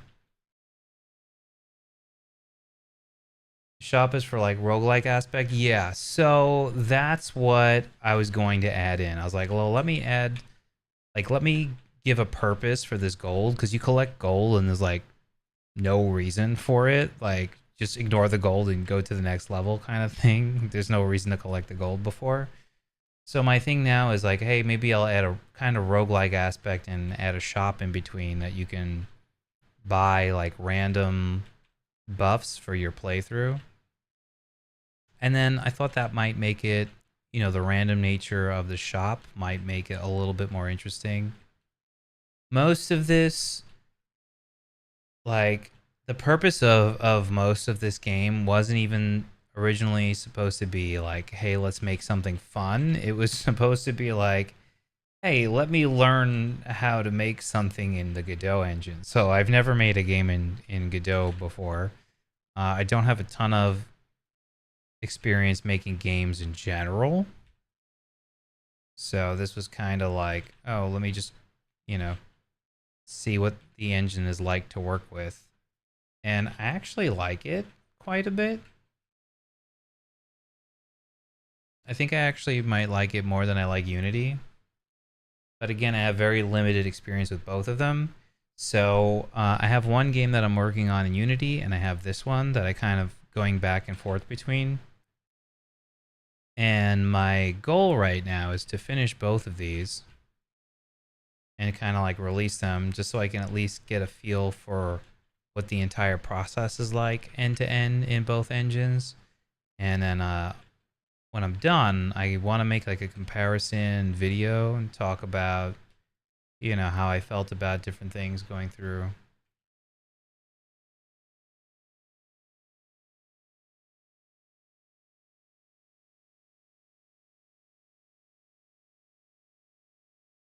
On the channel, I have some videos that are not live streaming. You're on YouTube, right? Yeah.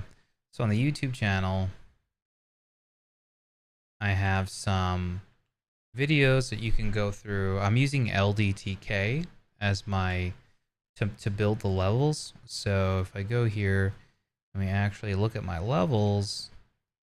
These are made using this third-party software. Sorry, hold on. It's been a while since I opened this project. It should be under scenes and then levels. There we go. So all these tile map scenes are built in an external editor, which is kind of cool. I don't know if you've ever used LDTK, but most of the videos I've posted are on that because I couldn't find any instructions on how to use it besides the handful of documentation pages on the official website. So it was a lot of like playing around with stuff, exploring things, and like kind of poking around until I got something that works. And then my other game in Unity is also using the same editor. I like it a lot, actually. So you can check out those videos if that's interesting. It's not really so much, it's more like me figuring out how that software works, and like I kind of have some tutorials on what it does, how to use it, and what you can do with it, sort of. It kind of, I use Tile, which I think is similar. Yeah. I have Tile also. I think I paid for Tile also. I donated some money or whatever. I forget what the case is with Tile. I forget if you have to pay or if it's one of those pay what you want things. But I have it, and Tiled seems a lot more complicated to me than LDTK. I don't know in terms of features if it's got more. It seems like it does, but I don't know what that even means because LDTK also does a lot.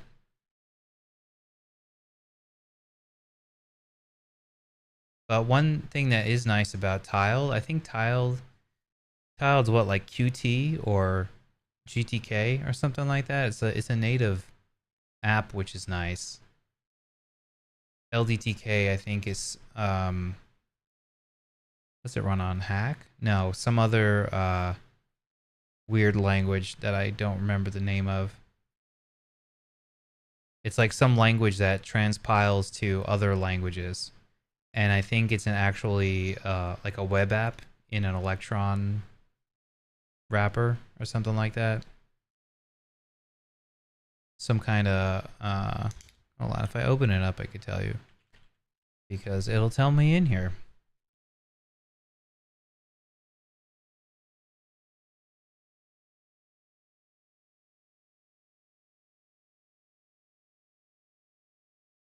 Hmm. Is it not running? What's going on here?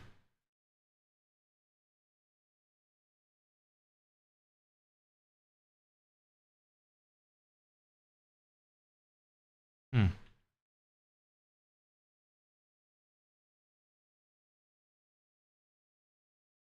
Yeah, no, definitely is not running.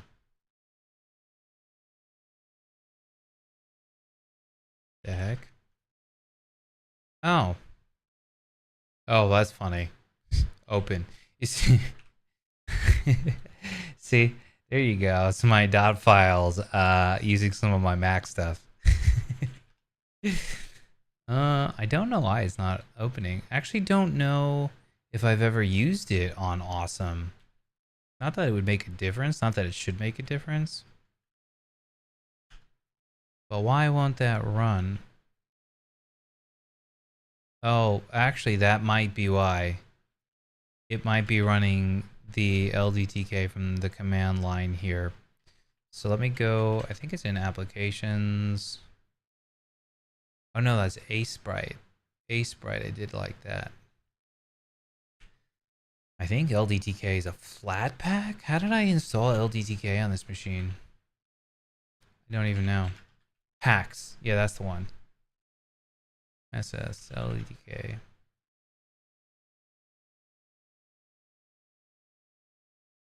Oops, not AUR. Yay. Yay is the word. Yay is the verb. Yeah, no, it's installed here. It's installed through here, so I don't know. Use the system-wide electron. Interesting. Oof.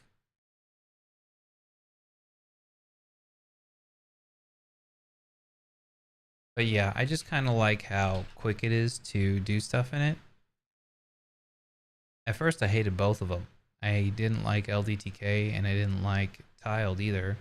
But I was able to learn LDTK much quicker. It's like, yeah, it's a lot of shortcut keys and not a lot of menus and things. But I think that's what I like about it compared to Tiled. Is like everything is tons of menus and it seems very like extremely complicated. I don't actually know. I'd be curious to know. Oh, is my desktop frozen? My desktop looks frozen. My desktop looks very, very frozen. I don't know why this happens either. And then what I have to do to fix it usually is I run xrandr again. Yeah. I was getting into this weird issue. Tiled versus LDTK. Let's see if other people have compared them. Oh, this is from 2027. 2027. 2025. Yes, it's from the future. It's from 2027. So what are the strengths and weaknesses of each? What's the philosophy behind them? I used Tiled, tried LDTK for a 3-month project a little over a year ago, and switched back to Tiled. So this could be outdated. My TLDR is Tiled is uglier and feels clumsier, but ultimately it can do more. That was kind of my takeaway, but I couldn't figure out how to use it. My biggest problem I had with LDTK was the lack of good copy paste across multiple layers that supported reflection and rotation. I am constantly saying, actually, I want this room to be flipped and 5 tiles over, or I want to move this obstacle to a whole other part of the map, maybe on a different map file. Tile lets you copy and paste across many tile layers and reflect or rotate them. LDTK did not. If I recall, it did support copy paste on one tile layer, but it didn't do a great job with multiple or even with reflections. In Tiled, you need to do 2 passes, one for the tiles, one for the objects. It's not clean, but it works. It's kind of funny to pick a tile editing software only because of that, but I did it so much it was really a deal breaker. I wanted to like LDTK because it felt more modern and its data structures are more accessible. There's more native JSON. but LDTK's data structures are a mixed bag. Some things support very elaborate data structures, like the objects you can add, but some don't, like tile layers themselves, if I recall. I think the tile layers do. I would have to get it running again to show you. Tiled, on the other hand, gives everything key value pairs, no list support. It's kind of rough, but everything has key value pairs, and you can do just about anything in the post processor if you have key value pairs. For both my projects, I ended up writing a pretty substantial custom importer that ran after the third-party Unity importer. Both Unity importers were designed to be extended. I had a fine time with each. Both have reasonable documentation. Unity integration. Both have it. Both seem well supported. I just use Unity. No idea how the other integrations are. Discord. Both have it. LDTK's is a bit more active. Oh, Discord. Ongoing support. I get the impression that LDTK is a bit more active. Docs. Tiled's docs are more complete in my opinion. LDTK has great docs built into the tools, but the online docs were lacking. Yeah, kind of my same feedback on the documentation for LDTK. It's not great. You have to kind of, like, everything you need is there, and there's like so little written. So it's like, but you end up reading it over and over and over, you know, to the point where like you get to the point where you can like recite the documentation because there's such little information, but it's all there, but you kind of like don't realize that you're consuming it. I have done a ton with tiled auto mapping. It is very weird and very janky and very hard to debug, but is very powerful. If I recall, LDTK's tile auto mapping was not as expressive, but I also didn't do as much with it. The project I was working on with LDTK wasn't as complicated as the one I'm working on now. Used Tiled up until recently when I seriously gave LDTK a try. Tiled is of course a long-standing editor and can be extended if you are willing to dig in. The map file format is more straightforward than LDTK's bloated JSONs, but you can get used to any of them. Tiled has image layers and can work with hex grids too. Compared to LDTK, I experienced several downsides. Too many template files for everything, which can mess things up. Changing properties, layers, etc. across your whole project is tricky if you already made a bunch of maps. Auto tiling is a mess. Switching between editing a room and editing the world is clunky. The whole world project workflow in general feels clunky to me. LDTK works out of the box with project-based workflow natively integrated from the start. All possible changes to layers, properties, tile sets, etc. get propagated through all your maps automatically. You flawlessly switch between editing a single room and the world layout. Editing tile sets and objects just works. Auto tiling is a bit more straightforward. It feels very modern and intuitive. LDTK hands down, in my opinion. Yeah, these are all the things I liked about LDTK, what all these people mention. It seems simpler to use, but without even using Tiled just seems like it can do more.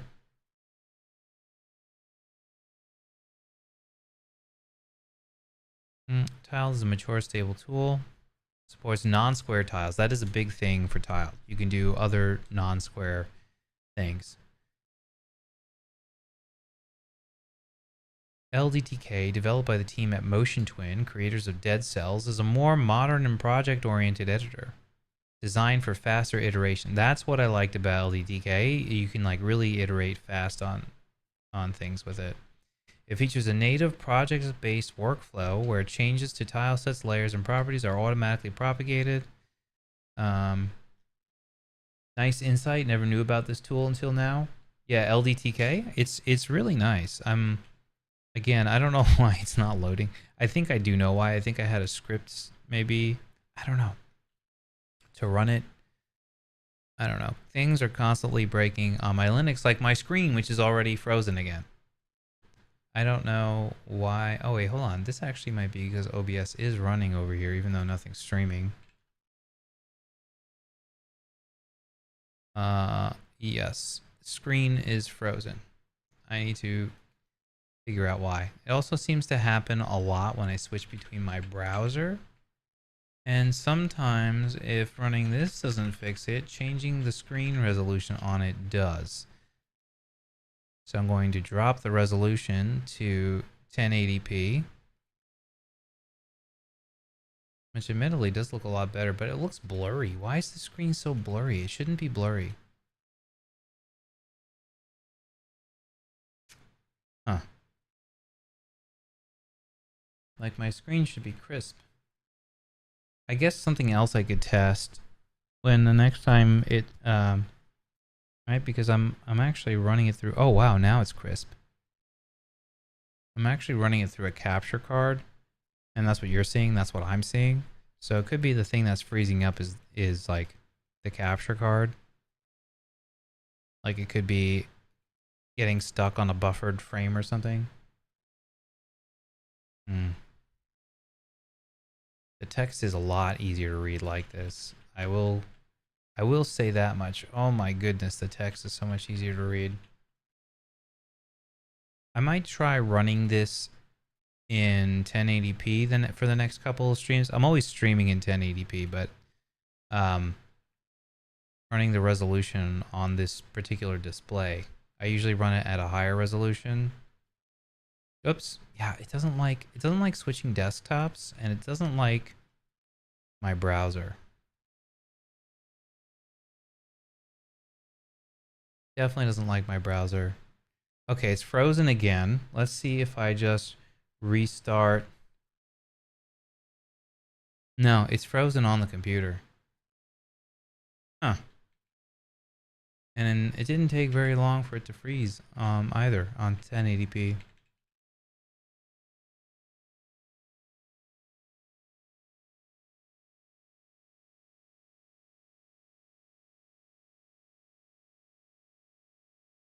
Almost seems to work better at 1440. That's crazy. Wait, 1440 though. Oh, 2560 by 1440. Maybe there's like an in-between resolution I can use. I don't know. Let me try one more time here. I don't think it's gonna run. Let me just go PS again. Yeah, I would show it to you, but you can watch. I have the videos on the YouTube channel if you want to check it out. There's a whole series of it. I have it covered in Unity implementation, and there's a Godot implementation. I still have like a couple more videos to finish up for the Godot one, which is probably what I'm about to go work on in a little bit, probably after I eat something. And you can check out what it does in there. Now, when I started, just full disclosure, when I started writing those, making those videos, I didn't even really know LDTK that well. I kind of learned it while I was making the videos, and I still don't know it that well, but it'll give you enough basic knowledge of what it's like to use it. But I would really describe it as like a very quick to use editor. And that was kind of why I was so attracted to it. And I also figured it would maybe be nice, which you get with Tile also, right? But the idea of having a third-party map editor seemed like a good idea to me, because then you can get, something outside your game engine. It's not dependent on the game engine you're using. If you ever decide to change game engines, for example, you can very easily move to a different engine because your files are already in a different format and need to be imported to a different format anyways.